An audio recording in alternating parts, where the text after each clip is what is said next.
Hello മക്കളെ, അപ്പോൾ നമുക്ക് ഫേസ്ബുക്കിൽ കണ്ടൊരു റെസിപ്പി കണ്ടാലോ? ദേ കുറച്ച് കൊച്ചുള്ളി, വെള്ളക്കാന്താരി, ഇഞ്ചി എടുത്ത് വെച്ചിട്ടുണ്ടേ. പിന്നെ അതേ കുറച്ച് തേങ്ങ ഞാൻ ഒന്ന് വറുത്തെടുക്കുന്നുണ്ടേ. നമ്മൾ തീയലിൽ വറക്കുന്ന പോലെ ഒന്നും വറക്കണ്ട. അതിനകത്ത് ദേ കുറച്ച് ഉലുവായും മഞ്ഞപ്പൊടിയും കൂടി ഇട്ട് ആ തേങ്ങയുടെ വെള്ളമയം ഒന്ന് പോയാൽ മതി കേട്ടോ. അതിന് ശേഷം ദേ ആ വെള്ളമയം പോയെന്ന് തോന്നുമ്പോഴത്തേക്ക് ആ കൊച്ചുള്ളി തട്ടിയിട്ട് കൊടുക്കുക. പിന്നെ ഞാൻ എന്താ ഉണ്ടാക്കുന്നതെന്ന് പറഞ്ഞില്ലല്ലോ, നമ്മുടെ ചെങ്കലവ മീൻകറി ആയിട്ടോ ഉണ്ടാക്കുന്ന ഒരു സ്പെഷ്യൽ രീതിയിൽ. അതിന് ശേഷം ദേ ആവശ്യത്തിന് കറിവേപ്പില ഇട്ടിട്ടുണ്ട്. പിന്നെ അതേ മല്ലിപ്പൊടി ഇടുന്നുണ്ട്. 1.5 സ്പൂൺ മല്ലിപ്പൊടി, ഒരു 1.5 സ്പൂൺ മുളക് പൊടി ഇട്ടിട്ട് നന്നായിട്ട് ഒന്നുകൂടെ ചൂടാക്കുക കേട്ടോ. തീ ഒന്ന് കുറച്ച് വേണേ കൂട്ടി വെച്ചിട്ട് നന്നായിട്ട് ആ പൊടി മൂക്കുന്ന മണം വരണം കേട്ടോ. പക്ഷേ ഇത് വറുത്തരച്ച മീൻകറി എന്ന് ഇതിനെ പറയാൻ പറ്റത്തില്ല, കാരണം നമ്മൾ തേങ്ങ അത്രയ്ക്ക് വറക്കുന്നില്ലല്ലോ. പിന്നെ അതേ ആവശ്യത്തിന് കുരുമുളക് ഇട്ടിട്ടുണ്ട് കേട്ടോ.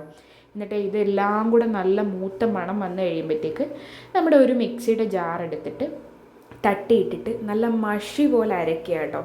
ആവശ്യത്തിന് വെള്ളവും കൂടെ ചേർത്ത് ഒന്ന് അരച്ചെടുക്കുക. കുറച്ച് തണുത്തിട്ട് വേണേൽ അരച്ചാൽ മതി, കാരണം ഞാൻ കഴിഞ്ഞ ദിവസം ഇൻസ്റ്റഗ്രാമിൽ ഇതുപോലെ ചൂടോടെ എടുത്ത് അരച്ചിട്ട് ഇങ്ങനെ തെറിച്ച് ദേഹത്തൊക്കെ വീണ് ഇങ്ങനെ പൊള്ളിയ ഒരു ചേട്ടൻ്റെ വീഡിയോ ഉണ്ട് കേട്ടോ.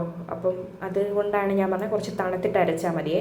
ശേഷം ദേ ഒരു ചട്ടിയിൽ വെളിച്ചെണ്ണ ഒഴിച്ച് കടു പൊട്ടിച്ച ശേഷം വളരെ കുറച്ച് വെളിച്ചെണ്ണ ഒഴിച്ചാൽ മതി. നമ്മൾ തേങ്ങ അരച്ചുകൊണ്ട് അതിൽ നിന്ന് എണ്ണ വരുമല്ലോ. എന്നിട്ട് ഈ അരച്ചരപ്പ് ചേർത്ത് വീണ്ടും ആ വെള്ളക്കാന്താരി ചേർത്ത് കറിവേപ്പിലയും കൂടി ഇട്ട് അരപ്പ് നന്നായിട്ട് തിളച്ച് വരുമ്പം നമ്മുടെ മീൻ പറക്കിയിടുക കേട്ടോ. ഉപ്പ് ഇട്ടിട്ടുണ്ട് ഞാൻ ആ കൂട്ടത്തിൽ, പറയാൻ മറന്നുപോയി. ഇനിയൊന്നുമില്ല, ഇത്രയേ ഉള്ളൂ. കുടംപുളിയും കൂടെ ചേർക്കുക. എന്നിട്ട് നന്നായിട്ട് ഇളക്കി അടച്ചങ്ങോട്ട് വെച്ച് എണ്ണ തെളിയണം കേട്ടോ. അതാണ് ഇതിൻ്റെ ഒരു പരുവം. അപ്പം ഞാൻ കഴിഞ്ഞ ദിവസം ഇതിങ്ങനെ ഫേസ്ബുക്കിലിരുന്നപ്പം ഒരു അമ്മയുടെ മോൻ്റെ ചാനലുണ്ട് കേട്ടോ, ഞാൻ അതിൻ്റെ പേര് മറന്നുപോയി. അപ്പോൾ ആ അമ്മ ഉണ്ടാക്കുന്നത് കാണിച്ചതാട്ടോ.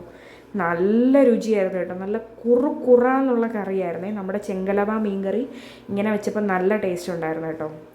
സൂപ്പറാണ്, എല്ലാവരും ട്രൈ ചെയ്ത് നോക്കണം. അതിൻ്റെ കൂടെ നല്ല പൊന്നിയരി ചോറാണ് കേട്ടോ ഇത്. അപ്പോൾ കുഴ കുഴാന്നുള്ള ചോറും ഈ മീൻകറിയും അടിപൊളി.